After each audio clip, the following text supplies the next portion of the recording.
بسم اللہ الرحمن الرحیم۔ کیسر روم نے امیر المؤمنین حضرت سیدنا عمر فاروق اعظم رضی اللہ تعالیٰ عنہ کو خط لکھا کہ مجھے دائمی درد سر کی شکایت ہے، اگر آپ کے پاس اس کی دوا ہو تو بھیج دیجئے۔ حضرت سیدنا عمر فاروق اعظم رضی اللہ تعالیٰ عنہ نے اس کو ایک ٹوپی بھیج دی۔ کیسر روم اس ٹوپی کو پہنتا تو اس کا درد سر کافور ہو جاتا، اور جب سر سے اتارتا تو درد سر پھر لوٹ آتا۔ اسے بڑا تعجب ہوا۔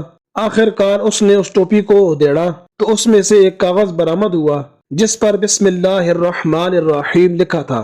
آج کی ویڈیو جو میں آپ کے لیے لے کر حاضر ہوا ہوں، اس میں آپ کو آدھے سر کے درد کے 6 علاج کے بارے میں بتاؤں گا۔ نمبر 1، اگر کسی کو آدھے سر کا درد ہو تو ایک بار سورہ اخلاص اول و آخر ایک بار درود شریف پڑھ کر دم کیجئے۔ حسب ضرورت 3 بار، 7 بار یا 11 بار اسی طرح دم کیجئے۔ 11 کا عدد پورا ہونے سے قبل ہی انشاءاللہ عز و جل آدھے سر کا درد ٹھیک ہو جائے گا۔ نمبر 2، جب درد ہو رہا ہو اس وقت سونڈ یعنی سوکھی ہوئی ادرک کو تھوڑے سے پانی میں گھس کر سونڈ کا گھسا ہوا حصہ پیشانی پر ملنے سے انشاءاللہ عز و جل سر کا درد جاتا رہے گا۔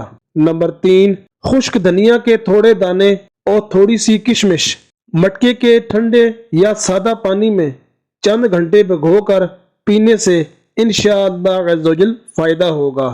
نمبر 4، گرم دودھ میں دیسی گھی ملا کر پینے سے بھی فائدہ ہوتا ہے۔ نمبر 5، ناریل کا پانی پینے سے آدھے سر کا درد اور پورے سر کے درد میں کمی آتی ہے۔ نمبر 6، نیم گرم پانی کے بڑے برتن میں نمک ڈال کر دونوں پاؤں 12 منٹ کے لیے اس میں ڈالے رہیے، انشاءاللہ عز و جل فائدہ ہوگا۔ ویڈیو اچھی لگے تو کمنٹ میں اپنی رائے کا اظہار ضرور کیجیے گا۔